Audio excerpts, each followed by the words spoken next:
አባት የምንለው ይሄንን ነው። እንግዲህ ሰው ሲጠፋ ነው እኛም አባ እየተባልን ያለ። አባት የምንላቸው እነዚህን ነው። ምእመን ሽጠው እንጀራ የሚያጠራቅሙትን አይደለም፣ ራሳቸውን ሽጠው ትውልድ የሚያተርፉትን ነው። እነዚህ ናቸው አባቶቻችን የትናንትናዎቹ፣ ለቤተ ክርስቲያን የኖሩ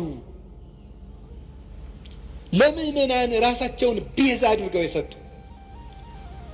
ቅዱስ ዮሐንስ አፈወርቅ ንግስቲቱ የድሃ መሬት ቀምታ ስታስቀድስ የድሃ መሬት ሳትመልሽ ማስቀደስ አትችይም ማለት አልመልስም ማለች።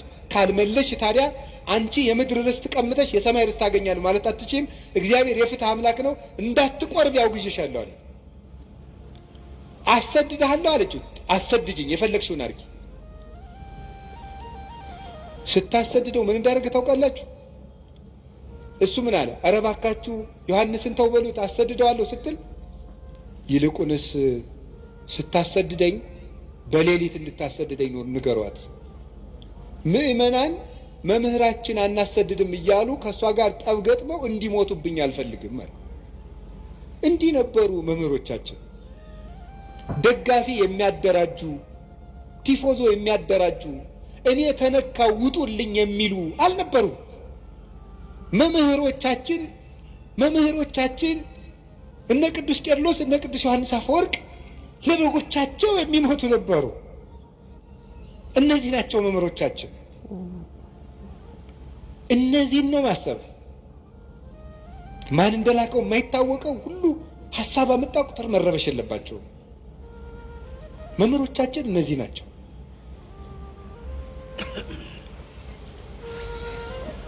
መልካሙ ስራቸው ምስክራቸው ነው። ቅዱስ ቄርሎስ ደግሞ እንዲህ አለ። ሃይማኖተ አበው ምዕራፍ 78 ቁጥር 2 ላይ ነይነሰ በይንተ ስርዓተ መድኃኒነ ነአምን ከመ እምነት አበዊነ ቅዱሳን። እኛስ ስለ ጌታችን ስለ መድኃኒታችን ስለ ኢየሱስ ክርስቶስ ተዋሂዶ ንጹሐን ክቡራን እንደሆኑ እንደ አባቶቻችን እናምናለን። ነይነሰ ንተሉ እምነት አበዊነ ቅዱሳን ዘእንበለ ተወላውሎ። እኛ ግን ንጹሐን ክቡራን የሚሆኑ የአባቶቻችንን ሃይማኖት ቀኝም ግራም ሳንል እንከተላለን። እስመ ሶበ አንበብነ መጻሕፍተ እልክቱ ሰራይነ አልባቢነ። የእነሱን መጽሐፍ በተመለከትን ጊዜ ልቡናችንን ወስነን ገተን ይዘነዋልና። የእነሱ መጽሐፍ ማሰሪያችን ነው፣ የልቡናችን ማህተም ነው።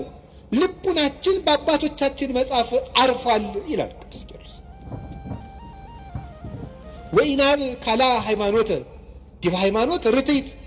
በቀናች ሃይማኖታችን ላይ ሌላ ነገር አንጨምርበት። እንዴት? የቀና ጎዳና እንሄዳለንና በጥርጊያ ጎዳና የምንሄድ ነን ይላል ቴዎዶሲዎስ ተቀብሎ።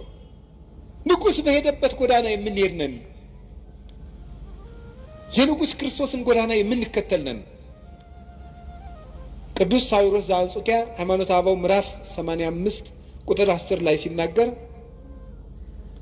ዝ ውእቱ አእምሮ ዘያድህን ዘተወከብናሁ ቅድመ እምአበዊነ ቅዱሳን ለባሰያነ እግዚአብሔር። እግዚአብሔርን ከለበሱ እግዚአብሔር ካደረባቸው ከንጹሐን አባቶቻችን አስቀድመን የተቀበልነው የሚያድን ሃይማኖት ይህ ነው ይላል። የሚያድን ሃይማኖት ከንጹሕ አባት የተገኘ ነው። ንጹሕ አባት ሰንሰለቱ ነው ያስተላልፈው ነው። ልብ በሉ። የስህተት ትምህርቶችን የሚያስተላልፉ ሰዎች ወይ አድርባዮች ናቸው፣ ወይ ሆዳም ናቸው፣ ወይ ሹመት ፈላጊዎች ናቸው፣ ወይ ምስጋና ፈላጊዎች ናቸው። ንጹሕ ትምህርት ያስተማረውን አባት ሂድና እየው። ዮሐንስ አፈወርቅ ትሁት፣ ቅዱስ ቄርሎስ ትሁት፣ ቅዱስ ኤፍሬም እንደው ትሁት፣ እኔ ጌታ ያንተን ወንጌል ማስተማር አይገባኝም ብሎ ዋሻ ውስጥ ዶ የሚሸሸግ ነበር ቅዱስ ኤፍሬም።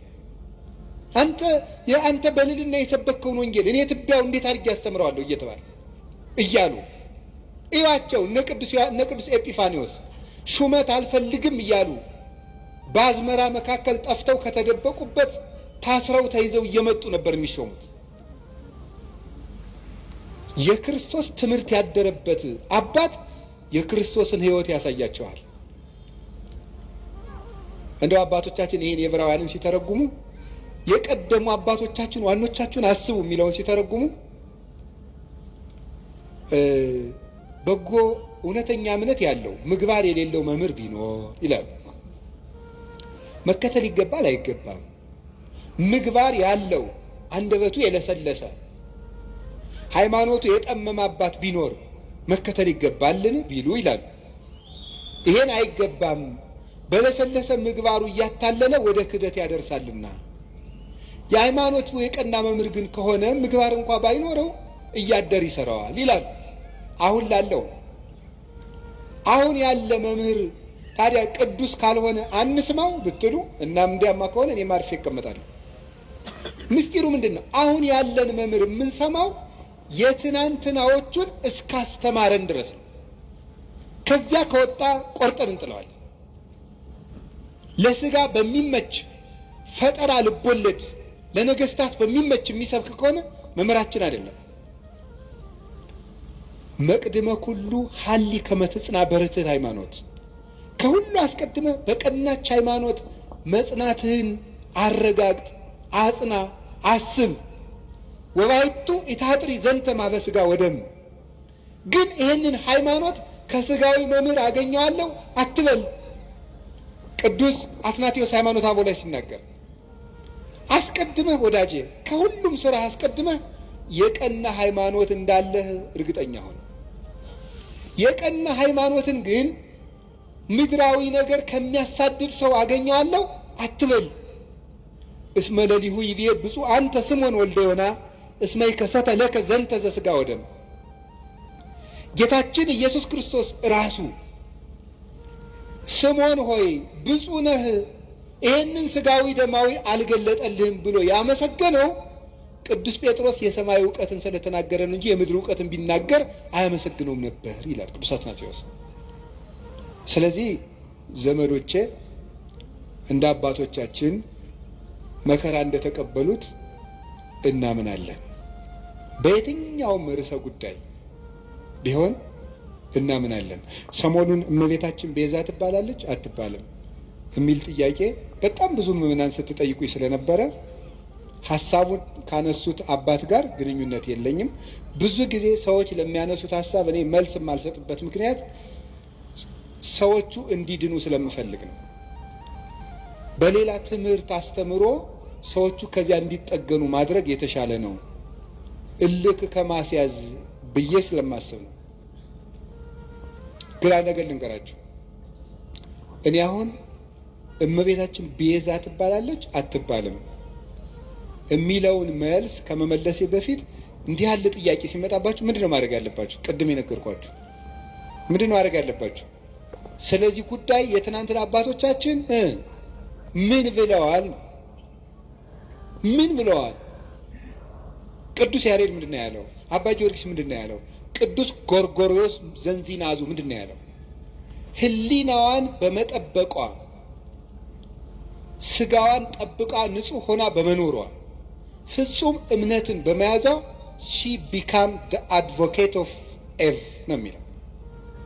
ከእንግሊዝኛው ቀጥታ ስለወሰድኩት የሔዋን ጠበቃዋ ቤዛዋ ሆነቻት ነው የሚለው ቅዱስ ጎርጎርዮስ ዘንዚናዙ። ታዲያ ምንድነው ማድረግ የፈለጋችሁ ይባል? ሄዳችሁ ትናንትን ማየት ነው። ይባላል አይባልም ሐሳብ ሲገጥማችሁ ምን ተብሏል? እስኪ መምህር አባቶች ምን ብለዋል በዚህ ጉዳይ ላይ? ኑረውበታል እኮ። ግን እንደው ይሄ ልነግራችሁ ፈልጌ ነው። እኔ አንድ ገጠመኝ ልንገራችሁ። ሰሞኑን ኢየሩሳሌም ነበርኩኝ እና እመቤታችን ቤዛ ትባላለች አትባልም የሚለው እዚህ በጣም ብዙ እየተምታታ ስለሆነ ብዙ ሰው ስለዚህ ጉዳይ መልስ ስጠን ምናምን እያለ ቴክስትም ያደርግልኛል። ዝም ብዬ ቁጭ ብዬ ስል ጋይድ የሚያደርገን ሰው ጀሚር ይባላል እና ጀሚር ሲሄድ ልጁን ተካልን። ልጁ ፋዲ ይባላል። አዎ ሰበሰብኩት አይደል? ፋዲ ይባላል እና እኔ መተዋወቅ ሰውን ስሙን መጠየቅ ደስ ይለኛል። ማን ነው ስምህ ስለው ፋዲ አለኝ። አረብኛ ነው። ፋዲ ማለት ምን ማለት ነው ስለው ቤዛ ማለት ነው አለኝ። እኔ በጣም ነው